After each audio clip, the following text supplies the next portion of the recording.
মুখ্যমন্ত্ৰী ডাঙৰীয়া এটা ঘোষণা কৰিছিল আগতে যে আমাৰ প্ৰমোদ বড়ো ডাঙৰীয়া যিটো সমষ্টিত খেলিব আৰু হাগ্ৰামা মহিলাই ডাঙৰীয়া যিটো সমষ্টিত খেলিব, এই দুটা সমষ্টিত আমি প্ৰাৰ্থিত্ব নিদিওঁ, মাননীয় মুখ্যমন্ত্ৰী ডাঙৰীয়াই ঘোষণা কৰিছিল।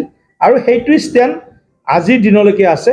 বিজেপি অকলে নিৰ্বাচন খেলিব, কিন্তু ৰাজনীতিত পথ পৰিৱৰ্তন হৈ থাকে। মই আকৌ ক'ম, ৰাজনীতিৰ পৰিদৃশ্য সলনি হৈ থাকে।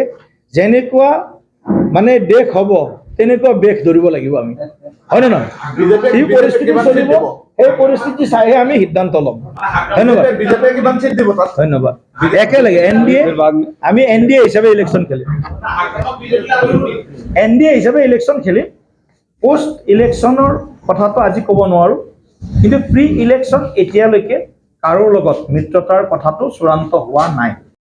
আমাক যিসকলে সমালোচনা কৰে, বিৰোধী বুলিতো ক'ব নোৱাৰোঁ, আমাক সমালোচনা কৰা সকলো কিন্তু বৰ্তমান বহুখিনি দুৰ্বল যেন এটা মানে আমাৰ অনুভৱ হৈছে। আৰু ৰাইজৰ মনৰ যি বাতৰি, সেই মনৰ বাতৰিৰ পৰাও এইটো আমি প্ৰায় তেনেকুৱা ধৰণৰ এটা মানে ভাইব্ৰেশ্যন, গুণগুণনি আমি দেখিবলৈ পাইছোঁ যে উন্নয়নৰ লগত ৰাভা হাছঙৰ সকলো স্তৰৰ জনতা মাননীয় মুখ্যমন্ত্ৰী ডাঙৰীয়াৰ নেতৃত্বত, প্ৰধানমন্ত্ৰী ডাঙৰীয়াৰ নেতৃত্বত আমাৰ লগত তেওঁলোকে অৱস্থান কৰিব বুলি আমি আশাবাদী আৰু অনুৰোধো কৰিছোঁ। আমি তাত থকা বড়ো ভাই ভনীসকলো আছে, ৰাভাসকলতো অন্যতম, বড়ো ভাই ভনীসকল আছে, আমাৰ কোচ ৰাজবংশী ভাই ভনীসকল আছে, নাথ যোগী ভাই ভনীসকল আছে, গাৰো ভাই ভনীসকল আছে।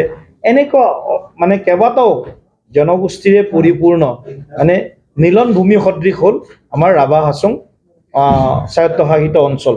গতিকে মই এই সংবাদ মেলৰ যোগেদি আপোনালোকৰ মাধ্যমেদি মই এটা আহ্বান জনাইছোঁ, যাতে উন্নয়নৰ লগত সমগ্ৰ আমাৰ প্ৰায় 5 লাখৰ ওচৰৰ ভোট আছে।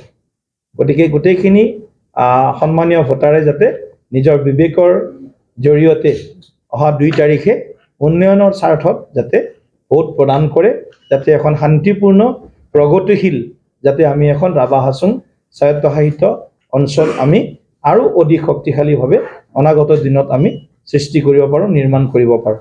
আগত আজি মই যিটো চাহ বাগিচা উদাহৰণ দিছোঁ নহয়, 100 টকাৰ পৰা আজি 252 টকা হৈছে। তাৰ মানে কি, আজি চাহ বাগিচা অঞ্চলতো তেওঁলোকে খৰচ কৰিব পৰা পৰিস্থিতি হৈছে। কাৰণ ধন থাকিলেহে খৰচ কৰিব, ধন নাথাকিলে ক'ব খৰচ কৰিব। গতিকে এইটো তথ্য আপুনি ক'ৰ পৰা পাইছে মই নাজানো, এইটোৰ চ'ৰ্চটো কি মই নাজানো, কিন্তু যদি আপোনালোকে এনেই নৰ্মেল যদি অভাৰঅল গোটেই চিটুৱেশ্যনটোৰ এনালাইচিছ কৰে, তেতিয়া দেখিব মানুহৰ ক্ৰয় ক্ষমতাও বাঢ়িছে। মানুহে আজিকালি আমাৰ ইয়াত কিমান চাৰিচকীয়া বাহন হৈছে। চৰকাৰে লোন লোৱাৰ কথা কয়, কিন্তু চৰকাৰে লোন ল'ব পৰা কেপাচিটি আমাৰ এতিয়াও আছে।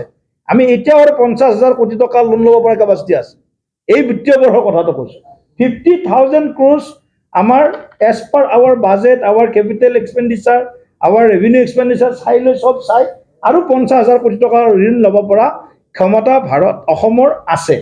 কিন্তু এতিয়াতো আমাৰ বাইকৰ সলনি আজি যিবিলাকৰ বাইক আছিল, তেওঁলোকে লোন লৈ আজিকালি 4-wheeler কিনিছে। আপুনি চাওক, গাঁৱে ভূঞে আজি 4-wheeler বাঢ়ি গৈছে।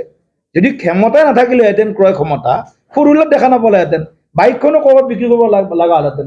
পেট্ৰল পাম্পৰ পৰা আৰম্ভ কৰি গাঁৱে গাঁৱে সৰু সৰু পেট্ৰল পাম্প স্থাপন হৈ গ'ল।